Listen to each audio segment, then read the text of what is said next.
ஐந்தாம் தமிழர் சங்க நேயர்கள் அனைவருக்கும் வணக்கம். மே 11ஆம் தேதி திருச்சியில் நமது ஐந்தாம் தமிழர் சங்கத்தின் ஆன்மீகம், அரசியல், விஞ்ஞானம் இதை பற்றிய கருத்தரங்கம் நடைபெற்றது. அந்த கருத்தரங்கத்தில் ஏராளமான தமிழர்கள் பங்கேற்றார்கள். அனைவரும் தங்களது கருத்துக்களை பகிர்ந்து கொண்டார்கள். நம் முனைவர் திரு பாண்டியன் ஐயா நமது கட்சியின் கொடி மற்றும் நமது கட்சியின் பெயரை அறிவித்தார். அது மட்டுமில்லாமல் நடந்த போர்களை பற்றியும் பேசியுள்ளார். அனைவரும் இந்த விழியத்தை கடைசி வரை பாருங்கள்.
இரண்டாயிரத்தி 12 சத்தியம் பிறகுது. இங்கே பல தடவை பார்த்துக்கலாம். 2012 ஒரு இங்கிலீஷ் படம் கூட வந்துச்சுங்க. உலகம் அழிகிற மாதிரி காமிச்சாங்க. போர் என்று வந்தால் எல்லா கடவுளரும் எங்கள் பக்கம் தான் இருக்கிறாங்க. மகாவ போரில் வெற்றி கொண்ட கிருஷ்ணனும் எங்கள் ஆள் தான். கடந்த 700 ஆண்டுகளாக தமிழர்கள் ஆளவில்லை. அதாவது நம்ம அடிமைகளாக சொந்த மண்ணிலே வாழ்ந்து கொண்டிருக்கிறோம் 700 வருஷங்களாக. 1336 விஜயநகரம் அரசு நம்மளை தாக்கி நம்மளை அடிமைப்படுத்தியது. அன்றிலிருந்து இன்று வரை நடுவில் வெள்ளைக்காரன் வந்தான், அவன் ஆண்டான். அவன் போன பிறகு கூட ஆட்சி நம்ம கைக்கு திரும்பி வரல, திரும்பி தெலுங்கர்கள் கையில் தான் இருக்குது. அப்போ சொந்த மண்ணிலேயே கடந்த 700 ஆண்டுகளாக சொந்த மண்ணிலேயே அடிமைகளாக வாழ்கின்ற தமிழர்களை மீட்க வேண்டும், ஒரு தமிழராட்சி ஏற்படுத்த வேண்டும் என்ற எண்ணத்தின் வேட்கையின் காரணமாகத்தான் ஐந்தாம் தமிழர் சங்கத்தை நான் தொடங்க முடிவு செய்தேன். அது கடந்த 4 ஆண்டுகளாக சிறப்பாக பல ஆய்வுகள் இதெல்லாம் நம்ம செய்து பண்ணியிருக்கோம். இப்போ நம்ம ஆட்சி பண்ணணுன்னா அதுக்கு நம்ம தகுதியான விஷயம் தெரிந்த வேட்பாளர்களை தயார் பண்ணணும். அது நம்ம இது வரைக்கும் எங்கேயுமே காணாத ஒரு இதுவாக பட்டய படிப்பும் நம்ம அரசியலுக்காக, அதாவது பொலிட்டிக்கல் சயின்ஸ்லாம் இருக்குதுங்க. ஆனால் எந்த அரசியல் கட்சி இது வரைக்கும் ஒரு அரசியல் வகுப்பு எடுத்து நடத்துனதெல்லாம் நமக்கு கிடையாது. நாம் அதை முதல்ல செஞ்சுருக்கோம். அப்போ ஒரு அரசியல் கட்சியினுடைய கொள்கைகள் என்னவாக இருக்கணும், நடைமுறைகள் என்னவாக இருக்கணும், இதையெல்லாம் ஆய்வு செய்து கடந்த ஓராண்டுக்கும் மேலாக நம்ம இப்போ நவம்பர் மாதத்தில் தொடங்கணும்னு நினைக்கிறேன். 2023 நவம்பர் நினைக்கிறேன். அப்பையிலேருந்து நம்ம தொடர்ந்து வந்துட்டுருக்கோம்.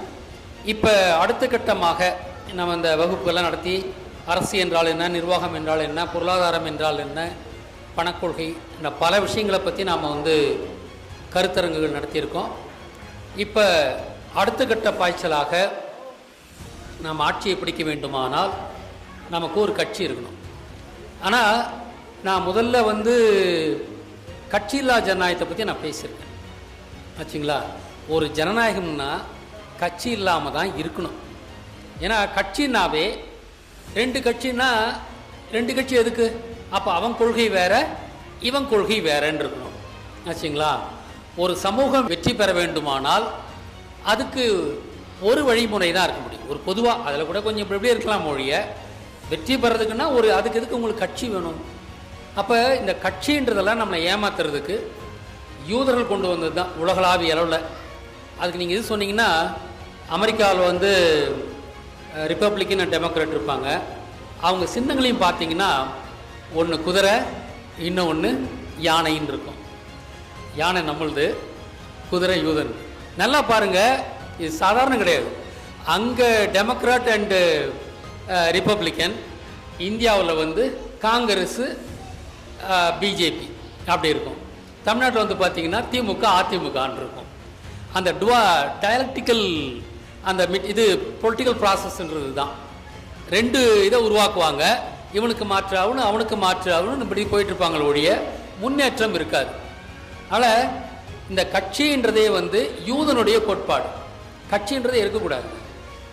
அதாவது ஒரு நாட்டினுடைய நாம் வந்து விவரம் அறிந்த மக்கள், பொது சேவையில் ஈடுபடுகின்றவன் என்ன பண்ணுவோன்னா, ஒரு தொகுதிக்கும் நான் இந்த தொகுதிக்கு நான் நல்லது பண்ணுறேன்னு அவங்க முன்னுக்கு வருவாங்க. அவங்க எல்லாம் சேர்ந்து அவங்க போட்டியிடுவாங்க. அவங்க வெற்றி அது பேரில் தான் இருக்கும். சின்னமெல்லாம் கூட நமக்கு தேவையில்லை, பேர் சொல்லி தான் நம்ம ஓட்டு போடணும்னு வச்சிங்களேன். அவங்களுக்குள்ளார ஒரு தலைமை எடுத்து நடத்திட்டு போவாங்க. ஆனால் எதுக்கு உங்களுக்கு கட்சி இருக்க வேண்டியது? கட்சின்னா ரெண்டு கொள்கை இருக்கணும். இங்கே கம்யூனிசம் இருக்குது, கேபிட்டலிசம் இருக்குது. இது எப்படி இங்கே ஒரு சமூகத்தை, அதாவது 5 ஆண்டுகள் வர்ற ஜனநாயக சமூகத்தில் கம்யூனிசம் கேபிட்டலிசம் எப்படி இங்கே வர முடியும்? இவன் ஜெயிச்சா என்ன பண்ணுவான், அவன் ஜெயிச்சா என்ன பண்ணுவான்? இது எங்கே போகுது? இது எல்லாமே நம்மளை எல்லாம் ப்ராக்டிக்கல் இடியட் ஆக்கிற யூதனுடைய வேலை தான் இது. ஆச்சா, ஒரு நாட்டுக்கு கட்சிகள் தேவையில்லை, தொகுதிக்கு ஒரு நல்லவர் வேண்டும், அவர்களை வச்சு ஆட்சி நடத்தணும், அப்படி தான். அப்போ நம்ம இந்த இதில் கொண்டு வந்து இறக்கி விட்டாங்க. இப்போ நாம் இந்த சூழலில் நாம் கட்சி இல்லாத ஜனநாயகத்தை தான் நாம் பேசுகிறோம். இது வரைக்கும் வேறு யாரும் பேசுனதில்லை, நாம் தான் பேசியிருக்கோம். ஆனால் கட்சின்னு வர வேண்டிய தேவை என்ன இருக்குன்னா, இது அதில் இருக்க சிக்கல். நான் கூட முன்னே நினைக்கும் போது எல்லாம் சுயேட்சையாக நிற்கிற மாதிரி தான் நான் முதல்ல திட்டம் போட்டிருந்தேன். நான் அதில் பல சிக்கல்கள் இருக்குது. மக்களுக்கு நாம் யாருன்னு சொல்ல முடியாது. நிறைய சுயேட்சை இருப்பாங்க. இந்த சுயேட்சை எந்த சுயேட்சைன்னு எப்படி நம்ம சொல்ல போகிறோம் ஆச்சுங்களா? அந்த அடையாளப்படுத்தணும். அப்புறம் அப்படின்னு பார்த்தீங்கன்னா அப்புறம் இயல்பாகவே சரி, நமக்குன்னு ஒரு அமைப்பு இருக்கணும், இயக்கம் இருக்கணும், அவங்க தான் நிற்கணுன்ற மாதிரி இருந்ததால் அப்புறம் நிதி திரட்டுறது போகிறது எல்லாத்துக்குமே பார்த்தீங்கன்னா நமக்குன்னு ஒரு இயக்கம்னு இருக்கணும். அது இயக்கம்னு சொன்னீங்களா சொல்லலாம், கட்சின்னு சொன்னாங்களும் சொல்லிக்கலாம். ஆனால் அவன் கட்சின்னு தான் அவன் வச்சுருக்கான் பேர். நாம் இயக்கமாக ஆகியிருக்கோம். இப்போ நாம் முறைப்படி சரியாக செஞ்சுருக்கோம். நம்ம வகுப்பு நடத்தியிருக்கோம், மாணவர்களை இதுக்குன்னு தயார் பண்ணிக்கிட்டு இருக்கிறோம். நாம் அந்த ப்ராசஸ் நடந்துக்கிட்டு இருக்கு. நாம் இப்போ தேர்தலில் வரும்போது நம்முடைய அரசு இந்த மண்ணுக்கான அரசாக இருக்கும். இது வரைக்கும் அப்படி இல்லை, சரிங்களா?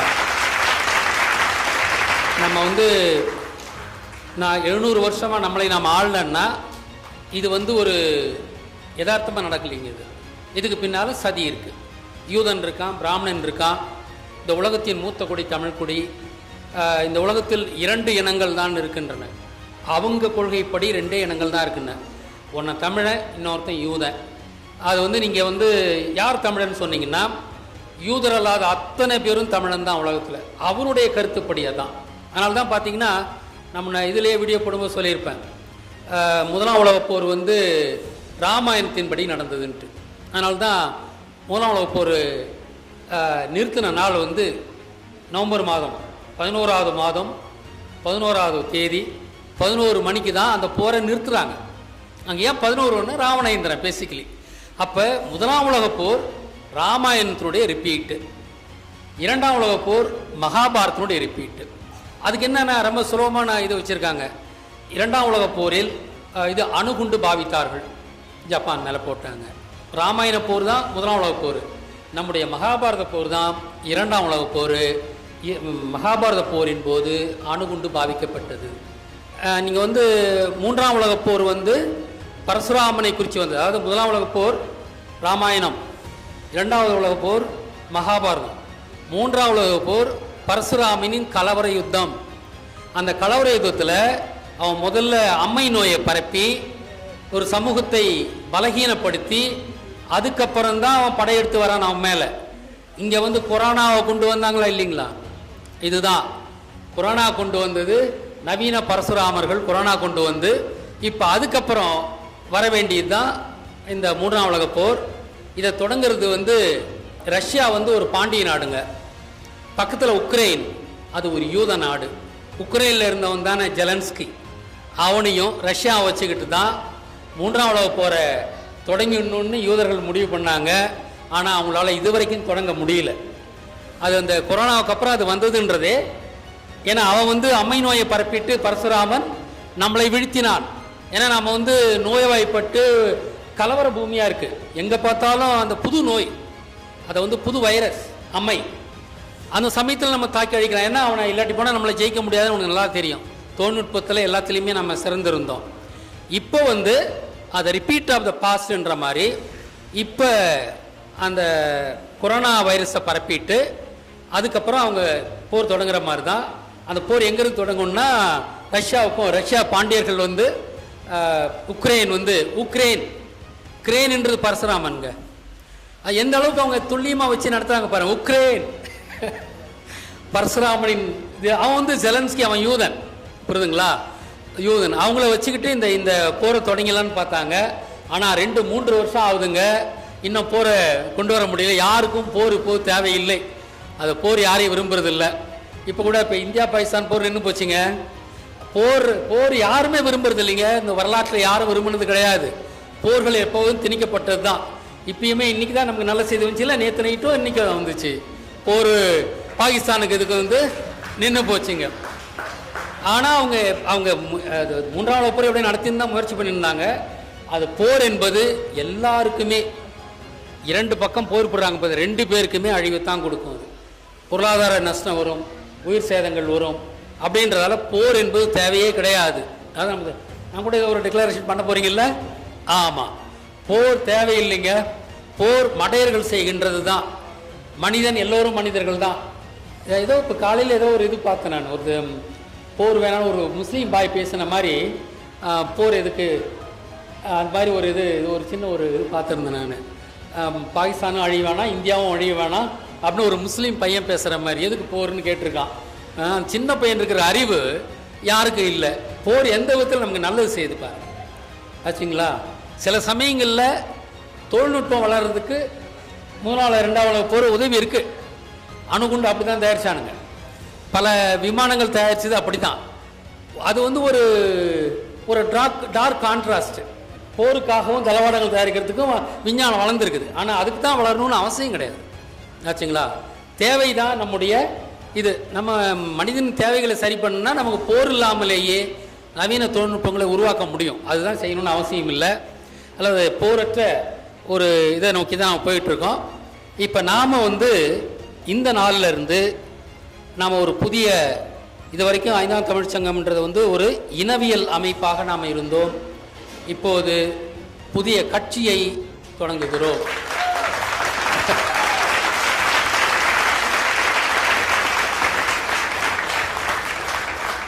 மிக்க நன்றி. வாழ்க வாழ்க வாழ்க. அந்த கட்சியினுடைய பெயர் 5ஆம் யுக கட்சி.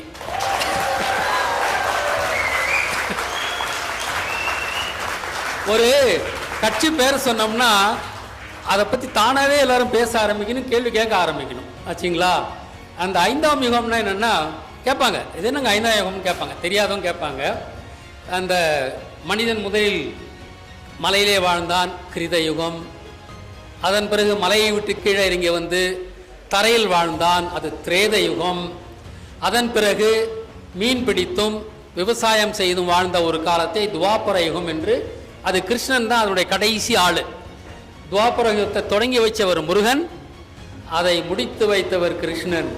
கிருஷ்ணனுக்கு அப்புறம் தான் அதோட முடிஞ்சது. கிருஷ்ணனுடைய காலத்துக்கு பிறகு சகுனிகள் தொடங்கியது தான் அந்த கலியுகம்.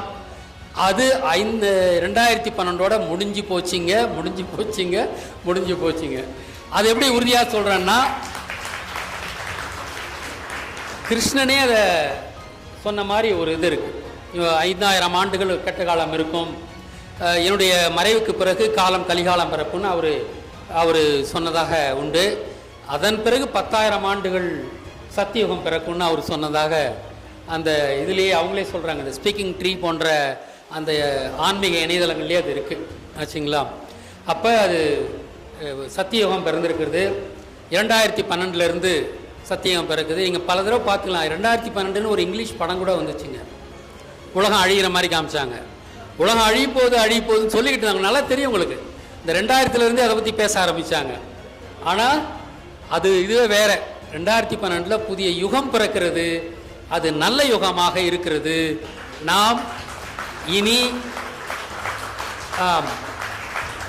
உலக மக்கள் சுகவாழ்வு காணுகின்ற ஒரு 10,000 ஆண்டுகளுக்கு இனிமேல் பிரச்சனை இல்லை. அந்த அந்த நல்ல காலம் பிறந்து 2012 பிறந்துருச்சுங்க. அதுக்கப்புறம் இவங்க எல்லாம் முயற்சி பண்ணி தான் 2020 கொரோனாவை கொண்டு வந்து எப்படியாவது ஒரு இதை ஆரம்பிக்கலான்னு பார்த்தாங்க. தோற்று போயிட்டாங்க. அவங்களால ஒன்றும் செய்ய முடியல. அதனால் இனி நாம் இப்போ நம்மகிட்ட ஏற்படுற அந்த இதுதான் இந்தியா பூரா பரவுங்க. தெற்கே ஒரு ஒளி பிறந்தது. அது இந்தியாவை வழி நடத்தியது. அப்படிதான் முன்னையும் அப்படித்தான், இப்பயும் அப்படிதாங்க. பார்த்தீங்களா? அதனால் நம்மை பின்பற்றி இந்தியாவும், இந்தியாவை பின்பற்றி உலகமும் இனி அமைதி காணும். வச்சிங்களா? அதை நோக்கி நாம் போகிறோம். இந்த ஸ்டேட்மெண்ட்டுங்க எல்லாருக்கும் போய் செய்யணும்னா நமக்கு அரசு அதிகாரம் வேணுங்க. அரசு அதிகாரம் வேணும். அதே போல ஒரு சக்தி வாய்ந்தது வேற ஒன்றும் இல்லை. இன்னொன்று அவங்கக்கிட்ட தான் எல்லாமே இருக்குது. மீடியா இருக்குது, எல்லாம் இருக்குது. அதனால் அரசை பிடிப்பது தான் நம்முடைய அடுத்த இலக்காக இருக்குது. அதுக்கு தான் நம்ம பட்டய படிப்பு நடத்தியிருக்கிறோம். நாம் சிஸ்டமேட்டிக்காக போயிருக்கோம். ஆச்சுங்களா? நாம் தெருவில் இறங்கினால், நாம் பேச ஆரம்பித்தால் கூட்டம் நம்பக்கம் தான் திரும்பும். ஆச்சுங்களா? ஏன்னா இதுவரைக்கும் இருந்த அரசியல் வேற, நாம் பேச போகிற அரசியல் வேற. நம்மக்கிட்ட சரக்கு ரொம்ப முடுக்காக இருக்குது. எந்த துறை எடுத்தாலும் முடுக்காக இருக்குது. அதனால் நாம் மக்களுக்கு நாம் வித்தியாசமானவர்களாக அறியப்படுவோம். அவர்கள் நம்மை விரும்புவார்கள். நாம் எல்லோருக்குமான சுக வாழ்வை கொடுக்க போகிறோம். ஆச்சுங்களா? இந்த வீண் சண்டை சச்சரவு அது இல்லாத எந்த பிரச்சனையுமே வந்து ஊதி பெருக்காமல் தொடங்குறப்பயே அதில் முளையிலேயே அந்த பிரச்சனையை சால்வ் பண்ணி ஒரு சுக வாழ்வை இந்திய மக்களுக்கு, நாம் முதல்ல தமிழ் மக்களுக்கு நம்ம கொடுக்க போகிறோம். இந்த மாடல் ஆச்சுங்களா, இந்த ஆசீவக மாடல் திருப்பி இந்தியா பூரா காப்பி செய்யப்படும். அது உலகளாமும் பரவும். ஆச்சுங்களா? அது ஏன் உலகம் பரவும்னு சொன்னேன்னா, அமெரிக்காவில் நான் சொன்னேன் இல்லைங்க, டெமோக்ராட்டு இது ரிப்பப்ளிகன், அவன் வச்சிருக்க சின்னமே அவன் குதிரைக்கு அவன் வச்சிருக்கான், இன்னொன்று யானை. வச்சிங்களா? அப்போ அது அந்த ரெண்டுக்கும் இப்போ தெரியுது இல்லைங்களா? ரெண்டு தான். யானை என்பது நம்மளை குறிக்கும், குதிரை என்பது யூதனை குறிக்கும். நாம் ரெண்டு இனம் தான் உலகத்தில் இருக்கிறாங்க. ஆச்சுங்களா? இது ரெண்டுக்கும் தான் போட்டி. ஆனால் வெற்றி பெறுபவர்கள் நாம் தான். ஆனால் அவங்க காலம் முடிஞ்சு போச்சுங்க. கலிகாலம் முடிந்து விட்டது. நாம் சத்தியுகத்தில் வந்திருக்கோம். இந்த காலம் என்ன, எனக்கு பல பேர் கேட்டாங்க, ஜாக்கிரதையாக இருங்க ஜாக்கிரதையாக இருங்கன்னு பல பேர் சொல்லியிருக்காங்க. என்னுடைய குருநாதர் கூட நான் வந்து இந்த ஆன்மீகத்தை மீட்டு 2013 நான் வீடியோ போட்டேன். ஒரு 8 வீடியோ போட்டிருந்தேன், ஆங்கிலத்தில் போட்டிருந்தேன். அதை ப்ரிவியூ போட்டு ஒரிசா பால ஐயா போன்ற ஒரு 25 பேரை கூப்பிட்டு நான் 2012 நான் ப்ரிவியூ போடுறேன். அது போட்டு முடித்த உடனே அதுக்கு வந்திருந்த என்னுடைய குரு ஆதிசங்கரனார் அவர் வந்து, ஐயா சாயங்காலம் 6 மணிக்கு சொல்கிறார், 8 விழியும் போட்டு காமிச்சிட்டு விவாதம் நடந்துகிட்டு இருக்கு, ஒரு விழியத்தை பார்த்துட்டு கருத்து சொல்லுங்கள், பிரிவியை போட்டு காமிக்கிறேன். அது கடைசியில் அவர் சொன்னார், ஐயா இதெல்லாம் நீங்கள் சொன்னீங்கன்னா பிராமணன் உங்களை கொன்னுடுவான் அப்படின்னாரு. நான் அன்னைக்கு அவங்ககிட்ட சொன்னேன், இவ்வளோ பெரிய உண்மைகளை சொல்கிறதுக்கு பாண்டியன் உயிர் தான் ஒரு விலைன்னா அந்த உயிர் எனக்கு மயிறு அப்படின்னு நான் சரிங்களா. இன்னைக்கு இவ்வளோ நாளாக கடந்து வந்திருக்கோம். நான் சொன்னது 2013, இன்னைக்கு 25 இருக்கோம். என்னங்க அதான் அது வந்து நாம் யாரும் அச்சப்பட வேண்டியதில்லை. சில பேர் இன்னைக்கு காலோடு பேசும்போது கூட அச்சப்படுறாங்க, நம்மகிட்ட வர்றதுன்னு சொன்னாங்க. அச்சம்லாம் படாதீங்க. 5ஆம் தமிழ் சங்கத்தை, அதன் உறுப்பினர்களை, மாணவர்களை யாரும் தொட முடியாது. இறையினுடைய அருள் நம்மகிட்ட இருக்குது. நாம் செய்கிறது, ஆண்டவர்கள் நமது கடவுளர்கள் தான் இல்லைங்களா. ஏன் ஆண்டவன்னு பேர் வந்ததுன்னா, சிவன் அன்னைக்கு ஆண்டார், முருகன் ஆண்டார், ராவண இந்திரர்கள் நம்ம ஆண்டார்கள், எல்லாம் நமக்கு தெரியும். அதுக்கப்புறம் கிருஷ்ணன் ஆண்டாரா இல்லைங்களா? கிருஷ்ண ராஜா தானே. அதுக்கப்புறம் விஷ்ணு வந்து பரதராஜன் தானே, அவர் இந்தியாவை பூரா ஆண்டவர் அவர் தானே. அவங்களாம் ஆண்டவர்கள் தான். ஆனால் அதனால தான் நாம் வந்து இங்கே விஷ்ணு ஆண்ட இடத்துல தான் நம்ம இதை நடத்தணும்னு சொல்லி தாங்க இந்த அரங்கத்தை இந்த ஊரில் திருச்சியில் நம்ம வச்சுருக்குறோம் வச்சுங்களா. இங்கேருந்து தான் நாம் எழணும் அப்படின்ட்டு. இதுக்கு நான் முதல்ல கூட்டம் போட்ட இடம் மதுரைங்க. 2019 கூட்டம் போட்டாங்க மதுரையில். திருப்பரங்குன்றதுக்கு முன்னாடி தியாகராஜர் கல்லூரிக்கு பக்கத்தில் ஒரு மலை இருக்குது, அங்கே ஒரு முருகன் கோயில் இருக்குது. அங்கே தான் நான் 60 பேர் உட்காந்து பேசணும். 2019ங்க டிசம்பர் மாதம் தான் நினைக்கிறேன். அப்போ பேசணும் நாங்கள். அது ஏன் அந்த இடத்துல நான் கூட்டம் போட்டேன்னா, மதுரையில் தான் விழுந்தோம். பரசுராம வந்து பிடிச்சது மதுரையை. விழுந்த இடத்திலிருந்து நாம் எழ வேண்டும் அப்படின்னு நான் முதல் கூட்டம் போட்டது 2019. 65 பேர் கூப்பிட்டேன், 60 பேர் வந்திருந்தாங்க. அந்த தியாகராஜர் இன்ஜினியரிங் காலேஜ், அதாவது திருப்பரங்குன்றம் கோயிலுக்கு எதிர்த்தாப்புல இன்ஜினியரிங் காலேஜ், அதுக்கு பக்கத்தில் ஒரு மலை இருக்குது. அந்த மலை குன்றுவில் தான் நாங்கள் வந்து 60 பேர் ஒன்று கூடி 5ஆம் தமிழ் சங்கம் தொடங்குறத பற்றி நாங்கள் பேசினோம். அதுக்கப்புறம் 2020 பிப்ரவரி மாதம் தொடங்கினோம். இப்போ அடுத்தது அதுக்கப்புறம் நாம் இளைஞர்களை ஆரம்பித்தோம், எல்லாம் பண்ணோம், ஆய்வுகள் நிறையா மேற்கொண்டோம். அப்புறம் இப்போ நாம் அரசியல் களத்தில் இறங்குறதுக்காக மாணவர்களை தயார் பண்ணி நாம் இப்போ வந்து பட்டய படிப்பு நடத்திட்டு இருக்கோம். அது இன்னும் ஓராண்டில் அது முடிய போகுது. ஆக நாம் திட்டமிட்டு சரியாக தான் நாம் போயிட்டுருக்கோம். நாம் இப்போ வந்து யூடியூப் மூலமாக தான் அறியப்படுறோம். நாம் களம் கண்டால்தான் மக்களை நம்மை புரிந்து கொள்வார்கள். நாம் களங்கண்டு பேசும்போது தமிழகம் நம்மை திரும்பி பார்க்கும், நம்மை ஆதரிக்கும். அதனால் எதிர்கால தமிழகத்தை உருவாக்க போகிறது நாம தான். அது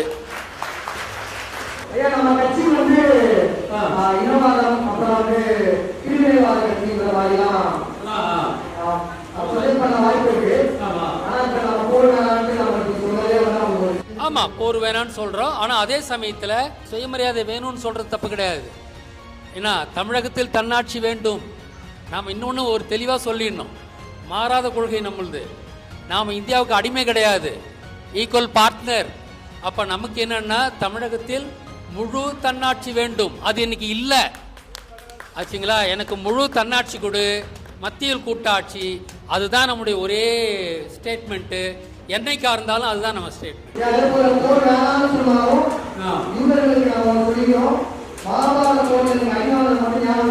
ஆமாம், அதே தான். போர் என்று வந்தால் எல்லா கடவுளரும் எங்கள் பக்கம் தான் இருக்கிறாங்க. மகாபோரில் வெற்றி கொண்ட கிருஷ்ணனும் எங்கள் ஆள் தான். அதனால் எப்போ போர் வந்தாலும் தமிழருக்கு வெற்றி.